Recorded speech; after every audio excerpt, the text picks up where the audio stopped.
जय हिंद मेरे साथियों, very good morning to all of you. मैं आपका दोस्त अनुष्ट बिलास जैन हाजिर हूँ आप सबके बीच वीकली करंट अफेयर्स की रिवीजन क्लास के साथ। दोस्तों, आज की क्लास में हम मंडे टू सैटरडे मतलब 27 दिसंबर से लेके 1 जनवरी तक जो इंपॉर्टेंट क्वेश्चंस हुए हैं उनको रिपीट करेंगे, और जो कुछ क्वेश्चंस मिस हुए हैं या जिनको क्लासेस में नहीं पढ़ाया गया है उनको भी कवर करेंगे। तो आज की क्लास में हम मोस्ट इंपॉर्टेंट 30 क्वेश्चंस डिस्कस करेंगे, जिसमें स्टैटिक जी के थोड़ा कम होगा, मतलब एक्स्ट्रा डिटेल्स कम होगी, लेकिन क्वेश्चंस ऑल एग्जाम ओरिएंटेड होंगे, मोस्ट इंपॉर्टेंट होंगे। जो क्वेश्चन रिपीट होगा क्लास में और उसके बाद यहाँ, तो आप समझ जाइए कि वो मोस्ट इंपॉर्टेंट क्वेश्चन है। तो आप सभी से निवेदन है कि आप सब वीडियो को अंत तक पूरा मन लगा कर देखिए, और अगर आपको यह क्लास पसंद आए तो प्लीज़ क्लास को लाइक कीजिए, मतलब वीडियो को लाइक कीजिए और शेयर जरूर कर दीजिए, जिससे ज़्यादा से ज़्यादा लोग लाइव आकर ज्वाइन कर सकें और ज़्यादा से ज़्यादा लोग इसको देख सकें।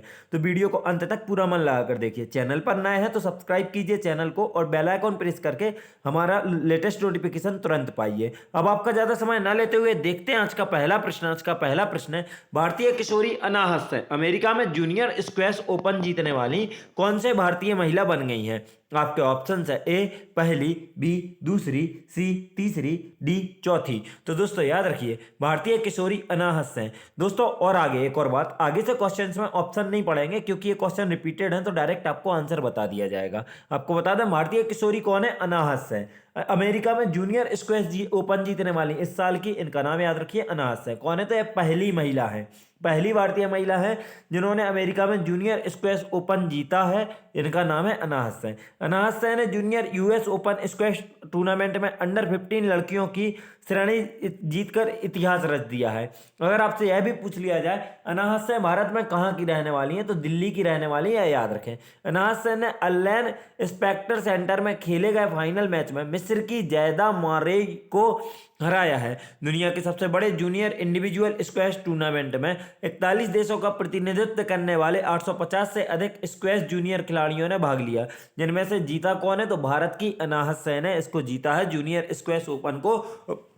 पहली बार किसी भारतीय महिला ने जूनियर स्क्वैश ओपन जीता है। देखते हैं आज का अगला प्रश्न। आज का अगला प्रश्न है, निम्न में से किस मंत्रालय ने हाल ही में दीनदयाल उपाध्याय ग्रामीण कौशल्या योजना के तहत देश भर में रोजगार मेलों का आयोजन किया है? तो आपको बता दें कि इसका आंसर ऑप्शन बी है, ग्रामीण विकास मंत्रालय। आपको बता दें कि हाल ही में ग्रामीण विकास मंत्रालय ने दीनदयाल उपाध्याय ग्रामीण कौशल्य योजना के तहत देश भर में रोजगार मेलों का आयोजन किया है। आपको बताया था दोस्तों कि आपको इस ग्रामीण कौशल्या से, ग्रामीण से याद रखना है, ग्रामीण विकास मंत्रालय द्वारा। आपको आगे बताएं तो देश में लगभग 278 से अधिक संगठनों की भागीदारी के साथ देश भर में करीब 285 मेलों का आयोजन किया गया। तो इस जो दीनदयाल उपाध्याय ग्रामीण कौशल्य योजना के तहत मेले लगाए गए, रोजगार मेले, इसको सपोर्ट कितने संगठनों ने किया? तो 278 संगठनों ने। और टोटल कितने मेले लगाए गए? तो लगभग 285 मेलों का आयोजन किया गया। देखते हैं आज का अगला प्रश्न। आज का अगला प्रश्न है, भारत की कंपनी विप्रो ने कितने करोड़ डॉलर में अमेरिका की साइबर सुरक्षा परामर्श प्रदाता एडगेल का अधिग्रहण करने के लिए समझौता किया है? आपके ऑप्शंस तो आपको नहीं बताना है, आपको बता दें कि भारत की कंपनी जो विप्रो है, इसने 23 करोड़ रुपए में अमेरिका की साइबर सुरक्षा परामर्श प्रदाता एडगेल का अधिग्रहण करने के लिए समझौता किया है। विप्रो लिमिटेड की साइड नजर डालें दोस्तों, तो इसके अध्यक्ष वर्तमान में ऋषभ प्रेम जी हैं। मुख्यालय इसका बेंगलुरु में स्थित है।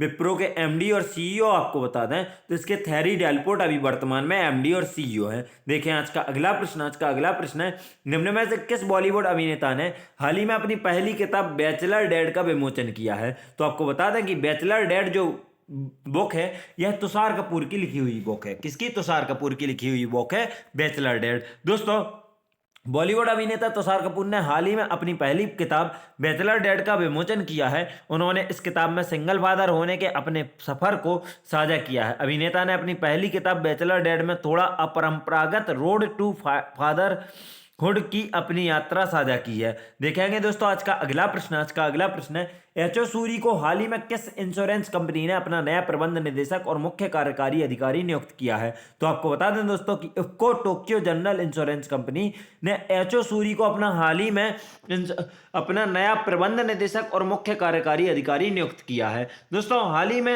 अपना नया प्रबंध निदेशक और मुख्य कार्यकारी अधिकारी नियुक्त किया है किसने? इफ्को टोक्यो जनरल इंश्योरेंस ने। उन्होंने वर्ष 1982 में भारतीय किसान उर्वरक सहकारी लिमिटेड इफ्को के साथ अपनी पेशेवर यात्रा शुरू की थी।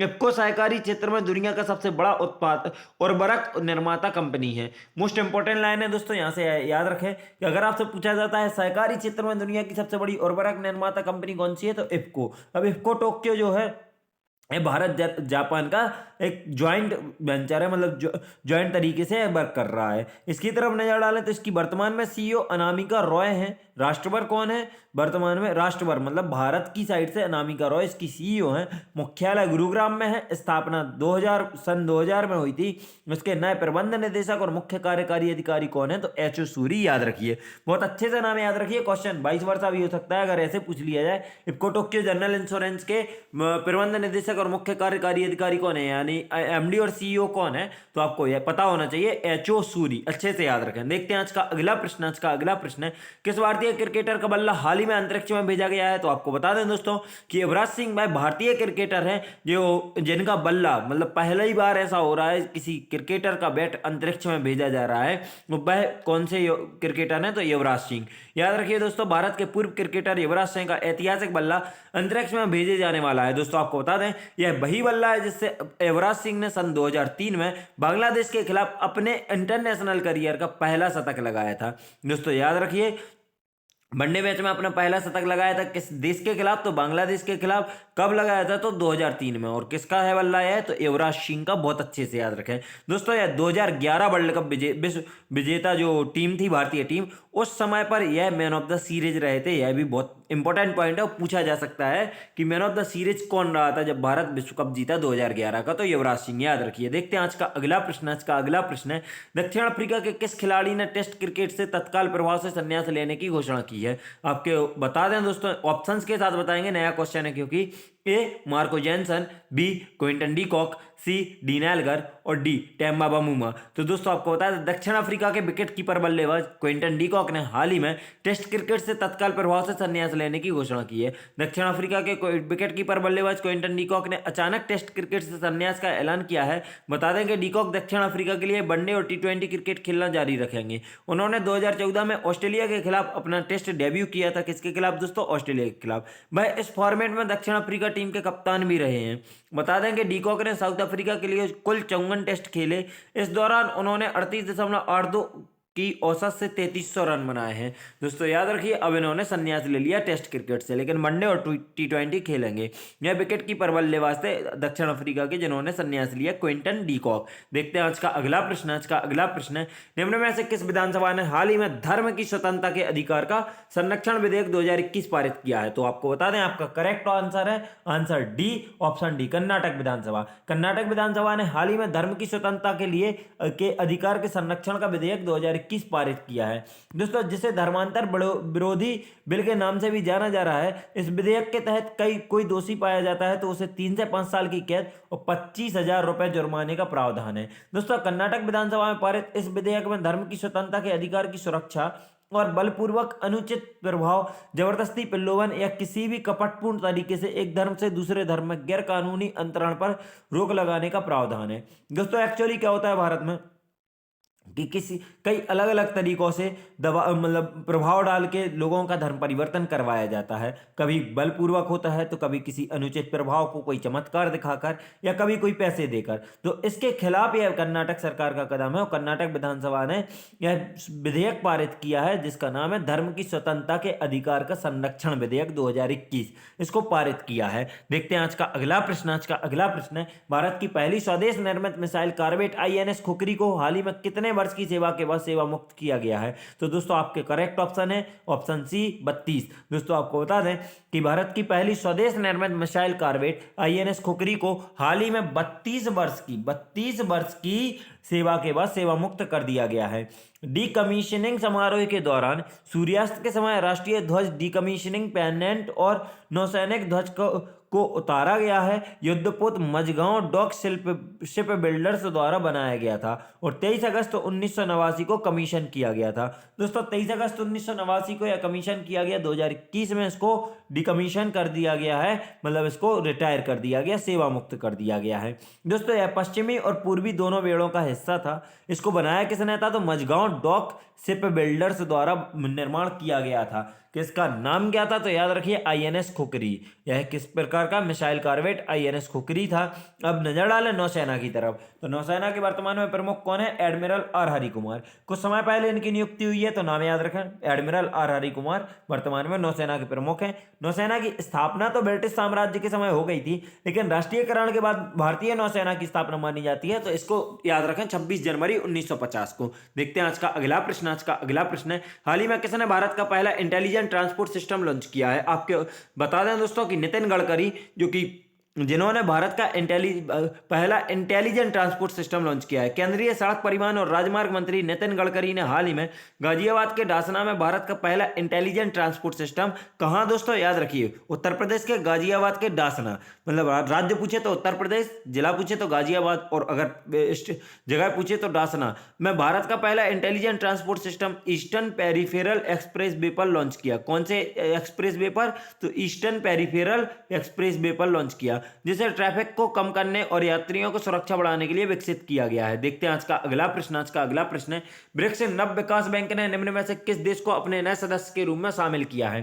दोस्तों आपको बता दें कि इसका करेक्ट आंसर होगा ऑप्शन सी, मिस्र। तो ब्रिक्स नव विकास बैंक भी ने हाल ही में मिस्र देश को अपने नए सदस्य के रूप में शामिल किया है। ब्रिक्स नव विकास बैंक एनडीबी ने 29 दिसंबर 2021 को मिस्र को नए सदस्य के रूप में शामिल किए जाने की घोषणा की। मिस्र एनडीबी में शामिल होने वाला चौथा नया सदस्य है। इससे पहले बांग्लादेश, संयुक्त अरब अमीरात और उरुग्वे को सदस्य के रूप में शामिल किया गया है। और ब्रिक्स का फुल फॉर्म क्या है? तो आप याद रखिए, ब्राजील, रसिया, इंडिया, चाइना और साउथ अफ्रीका, यह 5 देश ब्रिक्स हैं, याद रखिएगा दोस्तों। अब आपको मिस्र से रिलेटेड बता दें, मिस्र की राजधानी काहिरा है, बहुत अच्छे से याद रखें, नील नदी के तट पर स्थित है। देखते हैं आज का अगला प्रश्न। आज का अगला प्रश्न है, निम्न में से किस बैंक ने यूग्रो कैपिटल के साथ एक सह ऋण पत्र समझौते पर हस्ताक्षर किए हैं? आपको बता दें, आपका करेक्ट आंसर है option C, Central Bank of India. तो आपको बता दें कि सेंट्रल बैंक ऑफ इंडिया ने यूग्रो कैपिटल के साथ एक सह ऋण समझौते पर हस्ताक्षर किए हैं। सेंट्रल बैंक ऑफ इंडिया की तरफ नजर डालें तो इसकी स्थापना 21 दिसंबर 1911 को हुई। मुख्यालय मुंबई महाराष्ट्र में स्थित है और वर्तमान में एमडी और सीईओ कौन है? तो मातम वेंकट राव, एम.भी. राव। और दोस्तों इसकी टैगलाइन तो सेंट्रल टू यू सिंस 1911, याद रखिए। देखते हैं आज का अगला प्रश्न। आज का अगला प्रश्न है, साल 2021 में विश्व में सबसे अधिक बार डाउनलोड किया जाने वाला ऐप निम्न में से कौन सा बन गया है? आपको बता दें कि इसका करेक्ट आंसर है ऑप्शन ए, टिकटॉक। तो साल 2021 में विश्व में सबसे अधिक बार डाउनलोड किया जाने वाला ऐप टिकटॉक बन गया है। दोस्तों टिकटॉक ने दुनिया के दिग्गज टेक्नोलॉजी कंपनी गूगल को की लोकप्रियता के मामले में पीछे छोड़ दिया है। एक रिपोर्ट के मुताबिक टिकटॉक 2021 की सबसे popular website, most popular website बन गई है। आईटी सिक्योरिटी कंपनी क्लाउडफ्लेयर ने यह रिपोर्ट जारी की है। यह एक आईटी सिक्योरिटी कंपनी है। तो किसने? क्लाउडफ्लेयर ने यह जानकारी जारी की है कि गूगल से भी ज्यादा मतलब यह लोकप्रियता किसकी है? टिकटॉक की। और टिकटॉक 2021 में सबसे ज्यादा बार डाउनलोड किया गया है। देखते हैं आज का अगला प्रश्न। आज का अगला प्रश्न है, वर्ष 2021 के लिए किसे हिंदी भाषा का साहित्य अकादमी पुरस्कार प्रदान किया गया है? दोस्तों क्वेश्चन नया है तो आपको पहले ऑप्शन से बताएंगे। आपके ऑप्शन है ए, जयप्रकाश सिन्हा, बी, नमिता गोखले, सी, अनुराधा शर्मा पुजारी और डी, डी.एस. नागभूषण। तो दोस्तों आपको बता दें, वर्ष 2021 के लिए जयप्रकाश सिन्हा को हिंदी भाषा का साहित्य अकादमी पुरस्कार प्रदान किया गया है। मोस्ट इंपॉर्टेंट क्वेश्चन है दोस्तों, ट्रिपल स्टार लगा लीजिए इस पर। किसको? दया प्रकाश सिन्हा को हिंदी भाषा का साहित्य अकादमी पुरस्कार प्रदान किया गया है। हिंदी साहित्य में साहित्य अकादमी सम्मान के लिए वरिष्ठ लेखक और नाटककार दयाप्रकाश सिन्हा को प्रदान किया गया है। उनके नाटक सम्राट अशोक को इस पुरस्कार के लिए चुना गया है। दयाप्रकाश सिन्हा का जन्म 2 मई 1935 को उत्तर प्रदेश के कासगंज में हुआ था। वे अवकाश प्राप्त आईएएस अधिकारी होने के साथ साथ हिंदी के प्रतिष्ठित लेखक, नाटककार, नाट्यकर्मी, निर्देशक व चर्चित इतिहासकार हैं। दोस्तों तो यह अवकाश प्राप्त आईएएस अधिकारी हैं, याद रखना है, आईएएस रैंक के ऑफिसर हैं, जो अभी लीप पर है, और यह हिंदी के प्रतिष्ठित लेखक, नाटककार, नाट्यकर्मी, निर्देशक व चर्चित इतिहासकार भी हैं। इनका कौन सा चुना गया है साहित्य अकादमी पुरस्कार के लिए इनका नाटक? तो सम्राट अशोक चुना गया है, याद रखिए। देखते हैं आज का अगला प्रश्न। आज का अगला प्रश्न है, किस देश के वैज्ञानिकों ने हाल ही में मानव जबड़े की मांसपेशियों के लिए एक नए हिस्से की खोज की है? आपको बता दें कि स्विट्जरलैंड करेक्ट आंसर है, स्विट्जरलैंड। तो स्विट्जरलैंड के वैज्ञानिकों ने हाल ही में मानव जबड़े की मांसपेशी में एक नए हिस्से की खोज की है, स्विट्जरलैंड के बेसेल विश्वविद्यालय। यह नाम बहुत अच्छे से याद रखना दोस्तों, क्वेश्चन यहीं से बनेगा, बेसेल विश्वविद्यालय का नाम पूछा जाएगा, स्विट्जरलैंड नहीं पूछेगा कोई भी, बेसेल विश्वविद्यालय पूछ लेगा। लेकिन ने हाल ही में मानव जबड़े की मांसपेशियों के बीच एक नए हिस्से की खोज की है। वैज्ञानिकों ने मास्सेटर मांसपेशी की इस संरचना के एक अतिरिक्त तीसरी परत के रूप में वर्णित किया है और इसे मस्कुलस मास्सेटर्स पार्स कोरोनिडिया नाम देने का प्रस्ताव रखा है। दोस्तों नाम क्या रखा है? जो नए हिस्से की खोज हुई है उसका मस्कुलस मास्सेटर्स पार्स कोरोनिडिया नाम रखा गया है। यह कौन सी मांसपेशी का हिस्सा है? तो मास्सेटर मांसपेशी का हिस्सा है और थर्ड लेयर है। देखते हैं आज का अगला प्रश्न। आज का अगला प्रश्न है, सॉरी दोस्तों उसके पहले आपको थोड़ा सा और बता दें, तो स्विट्जरलैंड की राजधानी बर्न है और स्विट्जरलैंड का एक उपनाम है क्या? यूरोप का खेल का मैदान, याद रखिए। देखते हैं आज का अगला प्रश्न। आज का अगला प्रश्न है, श्रीलंका जल्द ही तिरुकोमाली तेल टैंक फॉर्म को संयुक्त रूप से विकसित करने के लिए किस देश के साथ लंबे समय से चले आ रहे समझौते पर हस्ताक्षर करने जा रहा है? तो आपको बता दें कि भारत के साथ श्रीलंका का यह तिरुकोमाली तेल टैंक फॉर्म संयुक्त रूप से विकसित हो रहा है और इसके लिए हस्ताक्षर किए जा रहे हैं। दोस्तों भारत और श्रीलंका इस परियोजना पर 16 महीने से बातचीत कर रहे हैं। यह कदम राष्ट्रपति गोटबाया राजपक्षे की एक विशेष प्रायोजन वाहन स्थापित करने की मंजूरी के बाद उठाया गया है। इस उद्देश्य के लिए श्रीलंका के ऊर्जा मंत्री उदय गम्मन पिला ने सीलोन पेट्रोलियम कॉरपोरेशन को ट्रिंको पेट्रोलियम टर्मिनल लिमिटेड नामक एक सहायक कंपनी बनाने का निर्देश दिया है। दोस्तों याद रखिए कि यह कब से श्रीलंका और भारत का ज्वाइंट होगा, मतलब ज्वाइंट वर्क करेंगे श्रीलंका और भारत, किसके लिए? तिरुकोमाली तेल टैंक फॉर्म के लिए। देखते हैं आज का अगला प्रश्न। आज का अगला प्रश्न है, हाल ही में किस टीम ने तमिलनाडु को हराकर पहली बार विजय हजारे ट्रॉफी का खिताब अपने नाम किया है? करेक्ट ऑप्शन है सी, ऑप्शन सी है, मतलब हिमाचल प्रदेश ने। दोस्तों हाल ही में हिमाचल प्रदेश ने तमिलनाडु को हराकर पहली बार विजय हजारे ट्रॉफी जीती है। हिमाचल प्रदेश ने विजय हजारे ट्रॉफी को कौन सी प्रणाली से जीता? तो बीजेडी प्रणाली से 11 रन से जीता था। तमिलनाडु ने 316 रन बनाए थे, जिसको हिमाचल प्रदेश ने बीजेडी प्रणाली के अकॉर्डिंग चेस करके जीत लिया। देखते हैं आज का अगला प्रश्न। आज का अगला प्रश्न है, हाल ही में किसने जेम्स वेब स्पेस नामक दुनिया का सबसे बड़ा टेलीस्कोप लॉन्च किया है? दोस्तों 2 पॉइंट याद रखने हैं, दुनिया का सबसे बड़ा टेलीस्कोप, इसका नाम क्या है? तो जेम्स वेब स्पेस याद रखना है। लॉन्च किसने किया है? तो ऑप्शन बी, नासा द्वारा इसको लॉन्च किया गया है, याद रखिए दोस्तों। नासा के $10 बिलियन के telescope James Webb space telescope को यूरोपीय अंतरिक्ष एजेंसी के कोरो फ्रेंच गुयाना से विस्फोट के लिए लक्षित बिग बैंग के तुरंत बाद ब्रह्मांड की पहली झलक को पकड़ने के लिए डिजाइन किया गया है। तो दोस्तों नासा के वैज्ञानिक यह देखना चाहते हैं कि जब बिग बैंग के जब विस्फोट हुआ था उसके बाद ब्रह्मांड की पहली झलक क्या थी, और उसके लिए ही यह टेलीस्कोप जेम्स वेब स्पेस नामक टेलीस्कोप लॉन्च किया गया है।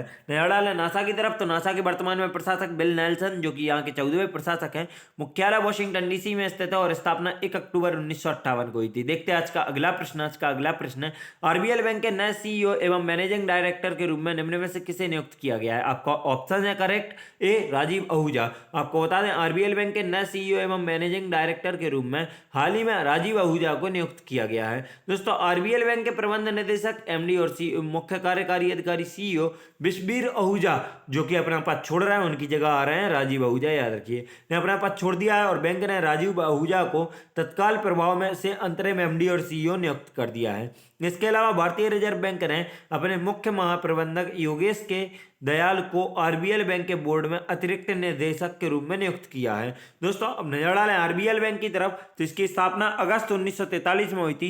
मुख्यालय मुंबई महाराष्ट्र में स्थित है। इसके अब एमडी और सीईओ कौन होंगे? तो राजीव आहूजा। और यह किससे अपना स्थान ग्रहण कर रहे हैं? तो आपको यह भी याद रखना है विश्वबीर आहूजा, जिन्होंने इस्तीफा दे दिया है, उनकी जगह राजीव आहूजा वर्क करेंगे। देखते हैं आज का अगला प्रश्न। आज का अगला प्रश्न है, निम्न में से किस यूनिवर्सिटी ने हाल ही में digital innovation of the year पुरस्कार जीता है? तो आपको बता दें कि ओपी जिंदल ग्लोबल यूनिवर्सिटी ने हाल ही में, ऑप्शन डी करेक्ट है, ओपी जिंदल ग्लोबल यूनिवर्सिटी ने हाल ही में digital innovation of the year जीता है। और दोस्तों यह JGU मतलब जिंदल ग्लोबल यूनिवर्सिटी इस साल एकमात्र ऐसा भारतीय विश्वविद्यालय था जिसे digital innovation of the year पुरस्कार के लिए चुना गया था। देखते हैं आज का अगला प्रश्न। आज का अगला प्रश्न है, किस राज्य में विश्व संगीत तानसेन उत्सव का आयोजन किया जा रहा है? तो आपको बता दें करेक्ट ऑप्शन है ऑप्शन सी, मतलब मध्य प्रदेश राज्य में विश्व संगीत तानसेन उत्सव का आयोजन किया जा रहा है, मतलब किया गया है। और दोस्तों यह मध्य प्रदेश में भी कहाँ, तो ग्वालियर में चलता है, याद रखें। मध्य प्रदेश में विश्व संगीत तानसेन समारोह का 97वां संस्करण ग्वालियर में शुरू हुआ। 25 दिसंबर से 30 दिसंबर तक शहर में 5 दिवसीय विश्व संगीत तानसेन उत्सव शुरू होता है। कार्यक्रम के मंच का निर्माण ओंकारेश्वर स्थित सिद्धनाथ मंदिर की थीम पर किया गया है। संगीत समारोह में भारत ही नहीं बल्कि विदेशों से भी कई कलाकार भाग लेंगे। तो दोस्तों याद रखिए कि संगीत समारोह जो संगीत तानसेन उत्सव है कहाँ आयोजित किया जा रहा है? मध्य प्रदेश में। मध्य प्रदेश में भी कहाँ? तो ग्वालियर में, याद रखिए। देखते हैं आज का अगला प्रश्न। आज का अगला प्रश्न है, हाल ही में जारी बाड़ा रिपोर्ट के अनुसार साल 2019 में भारतीय एथलीट कितनी बार डोप से जुड़ी गतिविधियों में शामिल हुए थे? दोस्तों याद रखिए कि भारतीय जो खिलाड़ी हैं, एथलेटिक्स वाले एथलीट हैं, यह टोटल 152 बार 2019 की रिपोर्ट है बाड़ा की दी हुई। बाड़ा मतलब world agency for drug addict, इस टाइप से होगा। तो दोस्तों याद रखिए कि बाड़ा की रिपोर्ट के अनुसार 2019 में भारतीय एथलीट कितनी बार डोप से जुड़ी गतिविधियों में शामिल हुए हैं? 152 बार। दोस्तों शीर्ष 5 देश कौन से हैं? तो पहले स्थान पर था रूस 167 बार के साथ 157 पर, दूसरे पर इटली 152 बार पर, भारत तीसरे पर, 78 बार ब्राजील चौथे पर और 70 बार ईरान पांचवें पर। दोस्तों नजर डालें बाड़ा की तरफ, तो बाड़ा का मुख्यालय मॉन्ट्रियल कनाडा में स्थित है तथा इसके वर्तमान में अध्यक्ष क्रेग रीडी और स्थापना 10 नवंबर 1999 को हुई थी।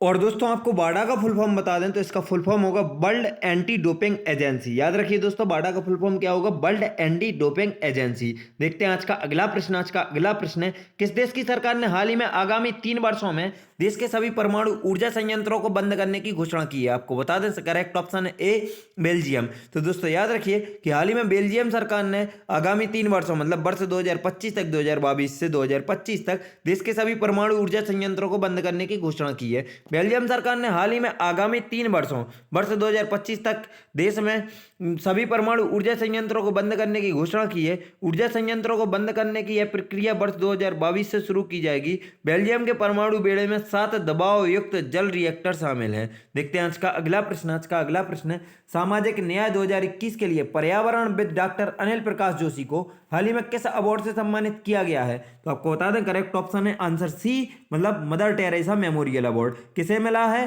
तो डॉक्टर अनिल प्रकाश जोशी को। याद रखिए सामाजिक न्याय 2021 के लिए पर्यावरणविद डॉक्टर अनिल प्रकाश जोशी को हाल ही में मदर टेरेसा मेमोरियल अवार्ड से सम्मानित किया गया है।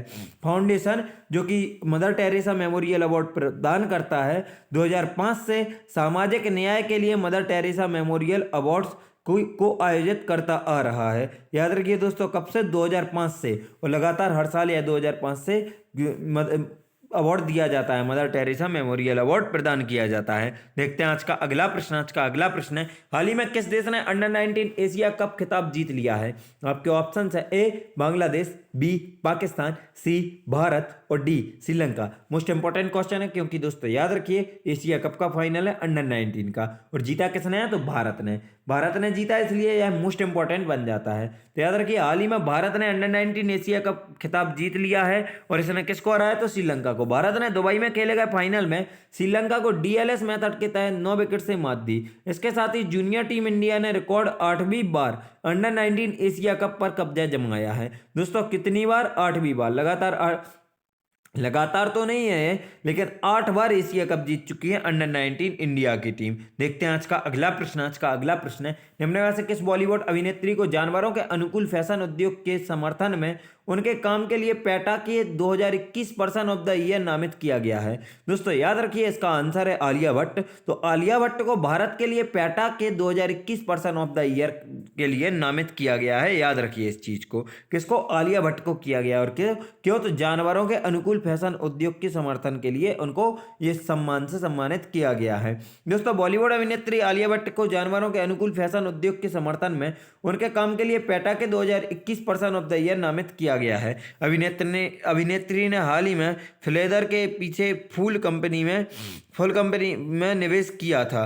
तो दोस्तों याद रखिए कि इनको यह क्यों, तो जानवरों और के अनुकूल फैशन उद्योग को बढ़ावा देने के लिए इस सम्मान से सम्मानित किया गया है। और इन्हें क्या चुना गया है, तो 2021 पर्सन ऑफ द ईयर चुना गया है पेटा के लिए। देखते हैं आज का अगला प्रश्न। आज का अगला प्रश्न है, केंद्रीय शिक्षा मंत्रालय और अखिल भारतीय तकनीकी शिक्षा परिषद की तरफ से जारी अटल नवाचार रैंकिंग 2021 में किस आईआईटी संस्थान को लगातार तीसरी बार शीर्ष स्थान प्राप्त हुआ है? तो याद रखिए आईआईटी मद्रास। दोस्तों याद रखिए कि अटल नवाचार रैंकिंग 2021 में हाल ही में आईआईटी मद्रास को लगातार तीसरी बार शीर्ष स्थान हासिल हुआ है दोस्तों। और याद रखिए इसको जारी किसने किया है, तो केंद्रीय शिक्षा मंत्रालय और अखिल भारतीय तकनीकी शिक्षा परिषद की तरफ से जारी की गई है यह रिपोर्ट, जिसमें 2021 में अगर आपसे पूछा जाए कि आईआईटी संस्था को शीर्ष स्थान प्राप्त हुआ है, तो आईआईटी मद्रास को शीर्ष स्थान प्राप्त हुआ है। केंद्रीय शिक्षा मंत्रालय और अखिल भारतीय तकनीकी शिक्षा परिषद ने अटल नवाचार रैंकिंग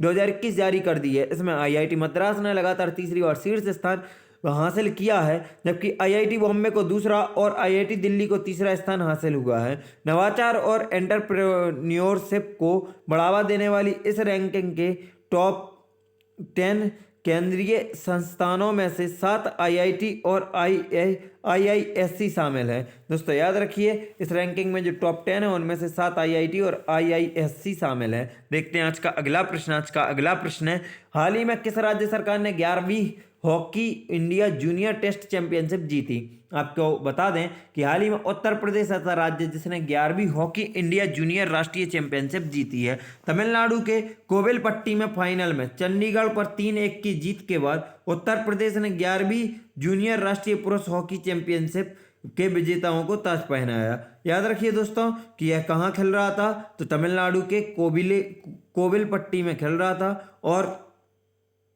इन्होंने किनके खिलाफ यह जीत दर्ज की है, तो चंडीगढ़ के खिलाफ यह जीत दर्ज की है 3-1 से, जो कि 11वीं जूनियर राष्ट्रीय पुरुष हॉकी चैंपियनशिप थी। वह उनका विजेताओं का ताज किसने पहना, तो उत्तर प्रदेश ने पहना है। देखते हैं आज का अगला प्रश्न। आज का अगला प्रश्न है, निम्न में से किस बैंक ने मोस्ट इनोवेटिव बेस्ट प्रैक्टिस 2021 के लिए CIIDX कार्ड अवार्ड जीता है? आपके ऑप्शन है A ICICI bank, B HDFC bank, C Canara bank और डी इंडसलैंड बैंक। तो दोस्तों याद रखिए कि हाल ही में एचडीएफसी बैंक ने मोस्ट इनोवेटिव बेस्ट प्रैक्टिस 2021 के लिए CIIDX अवार्ड जीता है। दोस्तों इसे भारत सरकार के सामान्य केंद्र सेवा केंद्रों के साथ ग्रामीण स्तरीय कार्यकारी केंद्रों में विश्व स्तरीय वित्तीय समावेशन में एचडीएफसी के प्रयासों के लिए मान्यता दी जाएगी। नजर दोस्तों एचडीएफसी बैंक की तरफ तो स्थापना अगस्त 1994 में हुई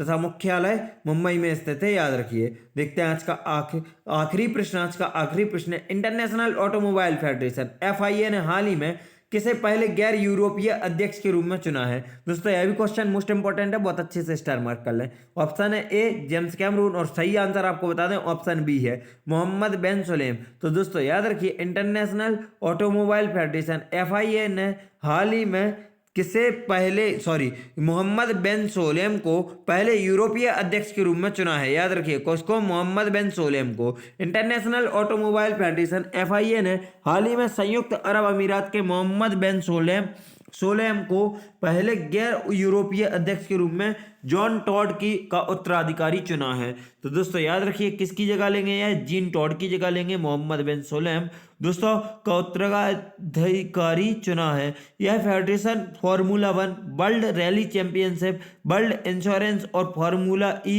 सहित अन्य सीरीज की शासी निकाय है। दोस्तों हम नजर डालें FIA की तरफ, मतलब इंटरनेशनल ऑटोमोबाइल फेडरेशन की तरफ, तो इसका मुख्यालय पेरिस फ्रांस में स्थित है तथा स्थापना 20 जून 1904 को हुई थी। अब इसके वर्तमान में अध्यक्ष कौन बन गए हैं, तो आपको याद रखना है कि इनके मोहम्मद बिन सुलेम के इनके अध्यक्ष बन गए हैं। देखते हैं आज का सॉरी दोस्तों, हमारी वीडियो यहीं समाप्त होती है। वीडियो को अंत तक देखने के लिए आप सभी का धन्यवाद। अगर आप सबको वीडियो पसंद आई हो तो प्लीज वीडियो को लाइक करें, कमेंट करें, शेयर करें और चैनल को सब्सक्राइब करना बिल्कुल ही ना भूलें। साथ ही बेल आइकॉन प्रेस कर लें जिससे हमारी लेटेस्ट नोटिफिकेशन आपको तुरंत मिलती है। दोस्तों याद रखिए, अगर आप हम सबसे social media like Facebook, Instagram, Telegram से जुड़ना चाहते हैं तो आप हमें डिस्क्रिप्शन बॉक्स से लिंक के द्वारा फॉलो कर सकते हैं। और अगर आपको इस क्लास की PDF चाहिए हो तो आप हमारे टेलीग्राम चैनल SLS अकेडमी को ज्वाइन कर लीजिए। वीडियो को अंत तक देखने के लिए एक बार फिर से धन्यवाद। जय हिंद, जय भारत, आपका दिन मंगलमय हो।